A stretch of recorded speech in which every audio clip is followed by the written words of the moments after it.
vêtu de gloire, le Fils de l'homme reviendra. Ouais.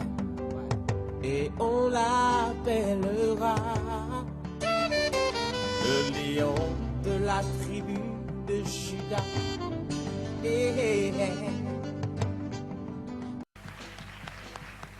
Nous voulons avancer encore aujourd'hui dans le thème avec Luc chapitre 4, le verset 14. Je ne serai pas long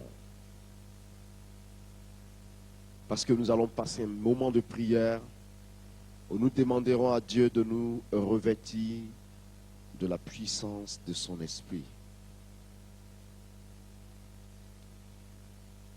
Luc chapitre 4, le verset 14 nous dit ceci.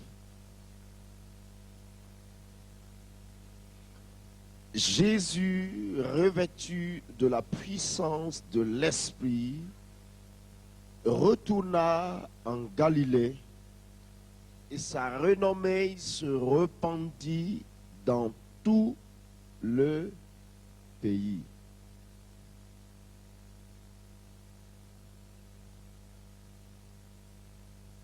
Le verset est tout court et tout simple. La Bible dit que Jésus de Nazareth retourna en Galilée, mais revêtu de la puissance du Saint-Esprit. Et la Bible dit, sa renommée se répandit partout dans le pays.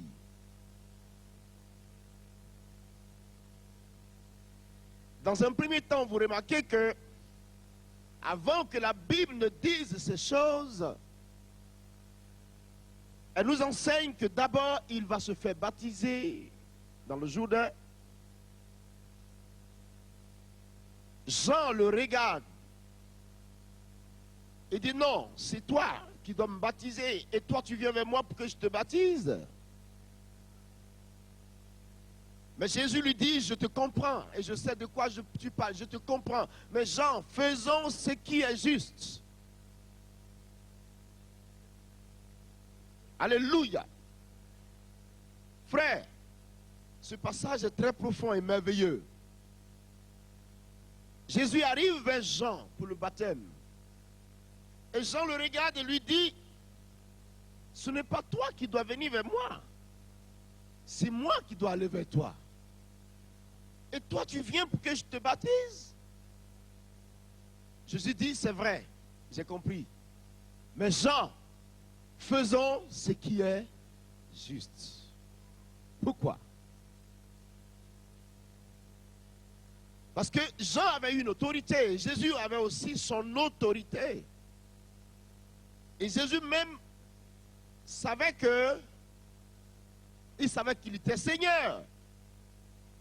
Et Jean savait aussi que Jésus était le Fils de Dieu. Comment cela se fait-il que moi, le baptême du Fils de Dieu passe par moi? Non. Il faut que ce soit lui qui me baptise. Mais Jésus dit, faisons ce qui est juste. C'est-à-dire quoi? Il reconnaissait l'autorité et du ministère de Jean. Même s'il était le Fils de Dieu, il savait que sa bénédiction, la suite de sa vie, la suite du temps, selon ce que Dieu avait prévu pour lui, devait passer par le ministère de Jean.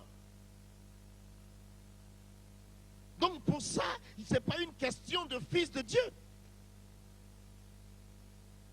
C'est une question de respecter l'œuvre que Dieu avait confiée à Jean.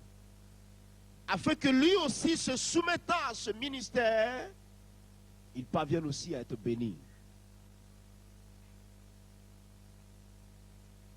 Remarquez, quand Jésus sort de l'eau, le ciel s'ouvre au-dessus de sa tête. S'il avait dit non, je suis trop grand plus que Jean, je suis le Fils de Dieu, dans le Jourdain, Jean va me faire quoi? Moi, je respecte la parole de Dieu. Alléluia. Et je crois qu'il faut faire chaque chose avec le respect que nous avons de cette parole. Alléluia. Je suis trop spécial. Je m'appelle le Fils de Dieu. Non. Je suis Dieu sur terre. Que Jean me baptise. Il n'a même pas de maison. Non. Mais il n'a pas tenu compte de cette apparence. Il n'a pas non plus tenu compte de son rang. La Bible dit, il est venu en serviteur.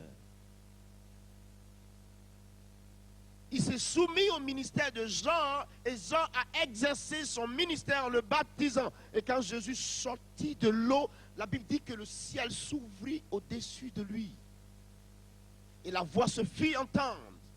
Celui-ci est mon fils bien-aimé, en qui j'ai placé toute mon affection. Et la Bible dit, je vis l'Esprit descendre sur lui comme une colombe. Au même instant, Jésus fut rempli de l'Esprit et animé par l'Esprit, il fut poussé dans le désert 40 jours, 40 nuits.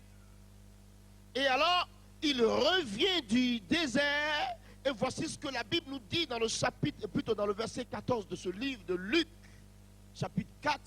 Il revient du désert revêtu de la puissance de l'Esprit. Dis à ton ami, la rencontre avec Dieu dans le désert. Est-ce que vous savez qu'il existe un désert? Est-ce que vous savez que dans le ministère de Dieu, dans l'œuvre de Dieu, il existe un désert? Il existe. Oui, pasteur, je veux prêcher la parole de Dieu. Alléluia. Alléluia. Dis à ton ami, le désert. Dis-lui, le désert. Il existe. Une erreur que nous commettons pour la plupart du temps. Lorsque nous sommes appelés, aussitôt que nous sommes appelés, nous voulons tout gagner sur place. Quelquefois même, tu as prié simplement, un malade est guéri. Et tu penses que tu es déjà arrivé au top. Frère, regarde quelqu'un, dis-lui frère. Tout le monde peut prier, le malade peut guérir. Même mon fils Samuel, mon fils a 2 ans, il sait déjà prier. Ma fille a 1 an, elle sait prier déjà. Quand je suis venu d'Abidjan il y a 3 jours, quand je l'ai prise comme ça, j'étais couché dans le fauteuil. Elle m'appelle papa, papa, et puis je la vois, elle me pose la main. Et puis elle fait ça. Et elle prie. Ma fille prie pour moi. Je regarde ma femme, je dis, regarde ce qu'elle fait. Elle ne parle pas encore, elle commence à dire un mot. Et elle prie. Avant de manger, elle fait ça. Elle prie. Dieu entend sa prière. La Bible dit que Dieu dit la louange aux lèvres des avortants. Mais regarde, tout le monde peut prier, le malade peut être guéri. Il n'y a pas de problème. Mais il faut qu'il y ait une rencontre entre toi et lui. Le désert. Quand tu seras dans ce désert, Jésus n'avait pas le pain. Il n'avait pas le pain dans le désert. Il ne mangeait pas dans le désert. Il a maigri dans le désert. Il a eu chaud dans le désert. Il a peut-être peut-être il s'est lamenté, je ne sais pas, la Bible ne nous le dit pas, mais dans le désert, on se lamente. On marche, on veut boire de l'eau, on ne trouve pas. On marche, on veut manger, on n'en trouve pas. Le peu d'eau que nous